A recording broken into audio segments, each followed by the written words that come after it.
Good morning Odisha. आज September 12 तारीख गुरुवार 2024 मसीहा अच्छी 15टी गुरुत्वपूर्ण खबर। 70 वर्षरू अधिक समस्त को मिलिबो आयुष्मान भारत। देशर 4.5 कोटी परिवार एवं 6 कोटी अधिक लोक सामिल हेबे बोली केंद्र मंत्री अश्विनी वैष्णव सूचना देइछंती। 70 वर्षरू अधिक समस्त को मिलिबो आयुष्मान भारत योजनार लाभ।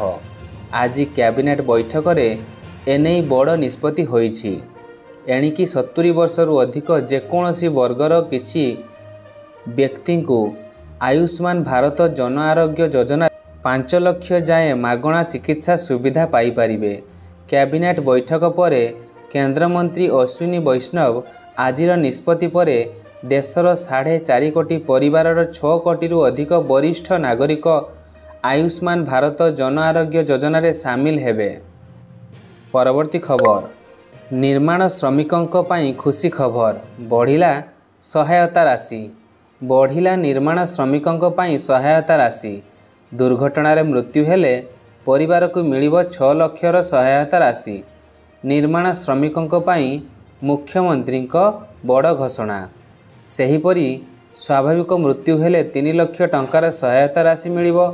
लोकसभा भवन में आयोजित निर्माण श्रमिक कल्याण समारोह रे मुख्यमंत्री मोहन माझी यह घोषणा करिसेंती। परवर्ती खबर, केंद्र सरकार कले बड़ परिवर्तन। हाई स्पीड निर्माण हेबारे लागिछि भारतर हाईवे एवं एक्सप्रेसवे। यह सहित ताल देई बदलिबारे लागिछि ट्रैफिक एवं टोल टैक्स नियम। हाईवे एवं एक्सप्रेसवे रे परिवहन व्यवस्था को सुधारिबा पाई सरकार लगातार परिवर्तन आनिछंती। वर्तमान एही परिप्रेक्षी रे आउ एक पाद आगकू बढ़ाइछंती केंद्र सरकार। केंद्र सड़क परिवहन मंत्रालय जातीय राजपथ शुल्क नियम को परिवर्तन करिछंती।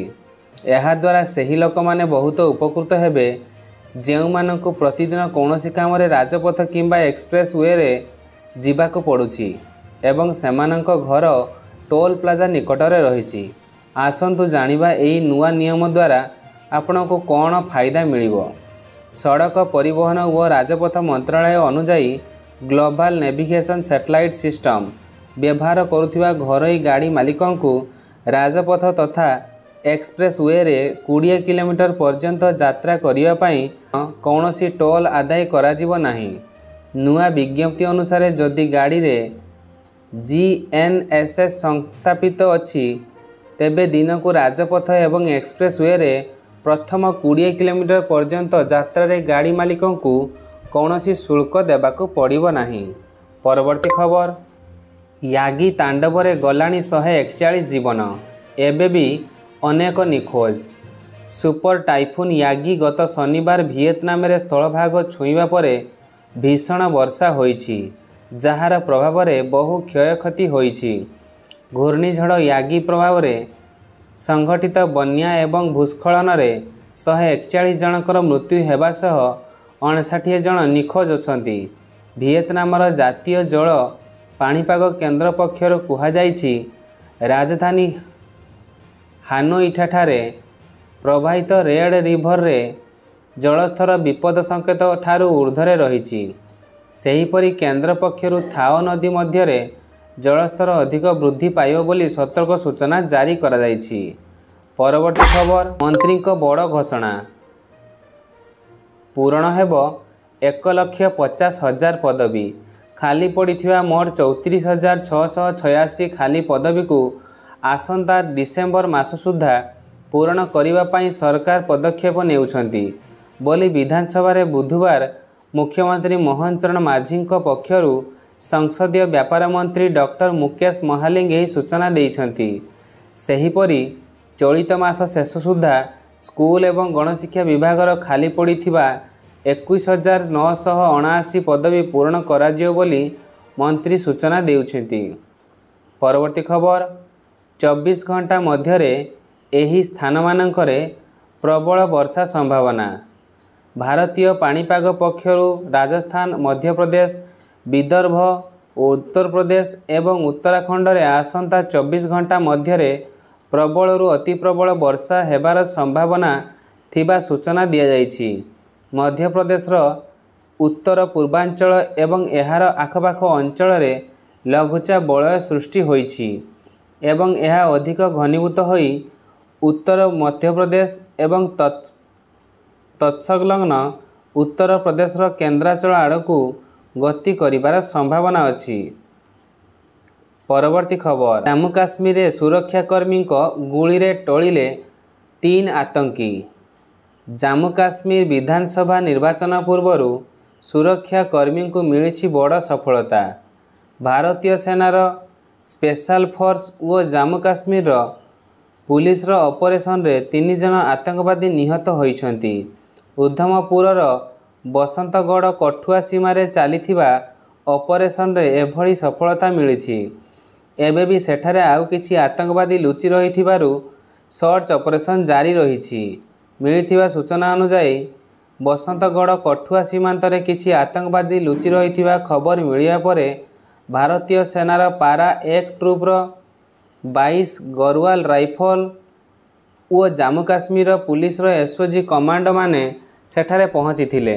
ସେମାନେ ପୁରା ଅଞ୍ଚଳକୁ କର୍ଡନ କରି ସର୍ଚ୍ଚ ଅପରେସନ୍ କରୁଥିବା ବେଳେ ଆତଙ୍କବାଦୀମାନେ ଗୁଳି ମାଡ଼ ଆରମ୍ଭ କରିଥିଲେ। ପରବର୍ତ୍ତୀ ଖବର, ଭୂକମ୍ପରେ ଥରିଲା ଦିଲ୍ଲୀ ଏନ୍ସିଆର। ମଧ୍ୟମ ଧରଣର ଭୂକମ୍ପ ଝଟକାରେ ଥରିଛି ରାଜଧାନୀ ଦିଲ୍ଲୀ। ପାକିସ୍ତାନରେ ହୋଇଥିବା 5.8 ତୀବ୍ରତାର ଭୂକମ୍ପ ଝଟକା ପ୍ରଭାବରେ ଭାରତର ରାଜଧାନୀ ଦିଲ୍ଲୀରେ ଅନୁଭୂତ ହୋଇଛି। ଭୂକମ୍ପର ଝଟକା ପାକିସ୍ତାନ ଠାରୁ ଆରମ୍ଭ କରି ଆଫଗାନିସ୍ତାନ ଏବଂ ଭାରତରେ ମଧ୍ୟ ଅନୁଭୂତ ହୋଇଛି। ଭାରତର ଜୟପୁର, ଚଣ୍ଡିଗଡ଼, ଦିଲ୍ଲୀ ଏବଂ ନୋଏଡା ସହିତ ଅନେକ ସହରର ହାଲକା ଭାବରେ ଏହା ଅନୁଭୂତ ହୋଇଛି। ପରବର୍ତ୍ତୀ ଖବର, ରାସନ କାର୍ଡକୁ ନେଇ ବଡ଼ ସୂଚନା ଦେଲେ ମନ୍ତ୍ରୀ। କହିଲେ ରାସନ କାର୍ଡରୁ କଟାଗଲାଣି 16 ଲକ୍ଷରୁ ଅଧିକ ନାଁ। ରାସନ କାର୍ଡକୁ ନେଇ ବଡ଼ ସୂଚନା। ବିଧାନସଭାରେ ଖାଦ୍ୟ ଯୋଗାଣ ଓ ଉପଭୋକ୍ତା କଲ୍ୟାଣ ମନ୍ତ୍ରୀ କୃଷ୍ଣଚନ୍ଦ୍ର ପାତ୍ରଙ୍କ ବଡ଼ ସୂଚନା। ବିଧାନସଭାରେ ବିଧାୟିକା ସଫିଆଙ୍କ ପ୍ରଶ୍ନରେ ଉତ୍ତର ରଖି କୃଷ୍ଣ ପାତ୍ର କହିଛନ୍ତି 2016-17ରୁ ଏବେ ଯାଏଁ ରାସନ କାର୍ଡରୁ 16,27,920 ଜଣଙ୍କ ନାମ କଟାଯାଇଛି। ମନ୍ତ୍ରୀ ଆହୁରି କହିଛନ୍ତି ଯେ 2016-17ରୁ ଏତେ ପର୍ଯ୍ୟନ୍ତ ସରକାର ରାସନ କାର୍ଡ ତାଲିକାରୁ ମୃତ ଓ ଅଯୋଗ୍ୟ ବ୍ୟକ୍ତିଙ୍କୁ ଆଧାର କରି 16,27,920 ଜଣଙ୍କ ନାଁକୁ ହଟାଇ ଦେଇଛନ୍ତି। ଆଉ ଯେଉଁମାନେ ଏହି ସୁଯୋଗର ଲାଭ ନେଇନାହାନ୍ତି ତାଙ୍କୁ ଏଥିରେ ତାଲିକାଭୁକ୍ତ କରାଯାଇଛି। ପରବର୍ତ୍ତୀ ଖବର, ଓଡ଼ିଶା ଆସିବେ ପ୍ରଧାନମନ୍ତ୍ରୀ। ସୁଭଦ୍ରା ଯୋଜନାର କରିବେ ଶୁଭାରମ୍ଭ। ଆସନ୍ତା 17 ତାରିଖ ଅର୍ଥାତ୍ ମଙ୍ଗଳବାର ଦିନ ଓଡ଼ିଶା ଆସିବେ ପ୍ରଧାନମନ୍ତ୍ରୀ ନରେନ୍ଦ୍ର ମୋଦି। ଭୁବନେଶ୍ୱରର ଜନତା ମଇଦାନରେ ସେ ସୁଭଦ୍ରା ଯୋଜନାର ଶୁଭାରମ୍ଭ କରିବେ। ଏହାସହ ପ୍ରଧାନମନ୍ତ୍ରୀ ଆଉ କିଛି ଜନକଲ୍ୟାଣକାରୀ ଯୋଜନାର ଶୁଭାରମ୍ଭ ଏବଂ ଶିଳାନ୍ୟାସ କରିବାର କାର୍ଯ୍ୟକ୍ରମ ରହିଛି।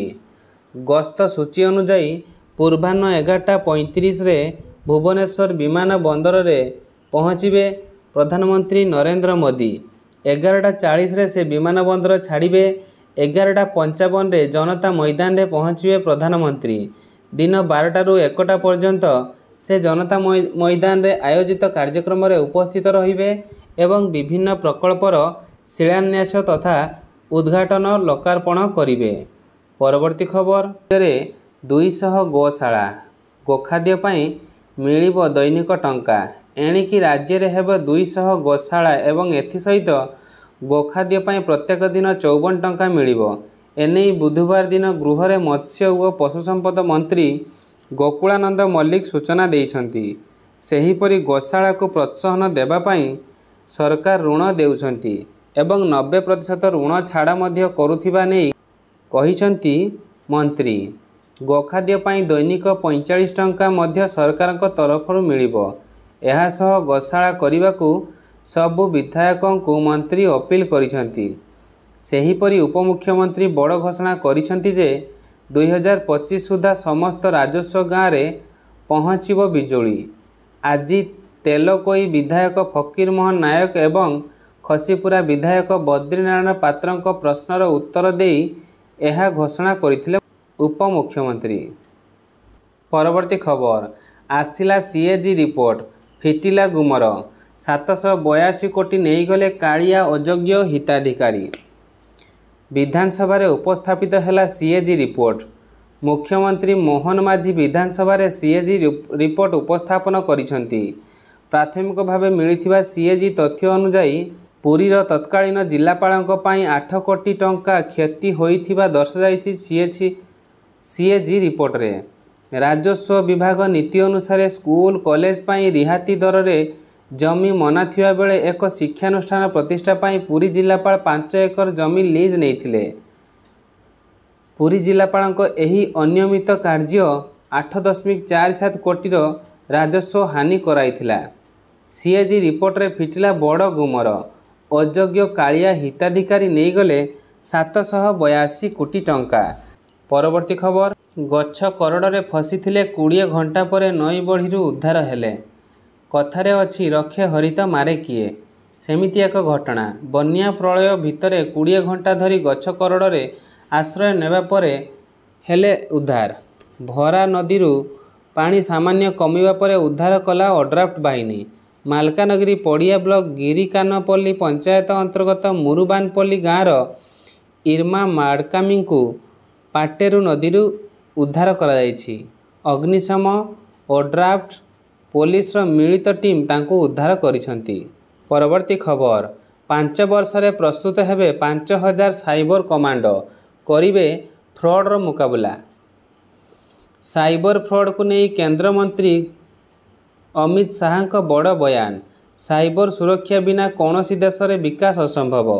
5 ବର୍ଷରେ ପାଖାପାଖି 5000 ସାଇବର କମାଣ୍ଡୋ ପ୍ରସ୍ତୁତ କରିବାକୁ ଲକ୍ଷ୍ୟ ରଖାଯାଇଛି। ସାଇବର ଫ୍ରଡ୍ର ମୁକାବିଲା କରିବେ ସାଇବର କମାଣ୍ଡୋ। କେନ୍ଦ୍ର ଗୃହମନ୍ତ୍ରୀ ଅମିତ ଶାହା ଗତକାଲି ନୂଆଦିଲ୍ଲୀର ବିଜ୍ଞାନ ଭବନରେ ଭାରତୀୟ ସାଇବର ଅପରାଧ ସମନ୍ୱୟ କେନ୍ଦ୍ରର ପ୍ରଥମ ପ୍ରତିଷ୍ଠା ଦିବସ କାର୍ଯ୍ୟକ୍ରମରେ ମୁଖ୍ୟ ଅତିଥି ଭାବେ ଯୋଗ ଦେଇ ଉଦ୍ବୋଧନ ଦେବା ସହିତ ସାଇବର ଅପରାଧ ରୋକିବା ପାଇଁ ବହୁ ଗୁରୁତ୍ୱପୂର୍ଣ୍ଣ କାର୍ଯ୍ୟକ୍ରମର ଶୁଭାରମ୍ଭ କରି ଏଭଳି କହିଛନ୍ତି।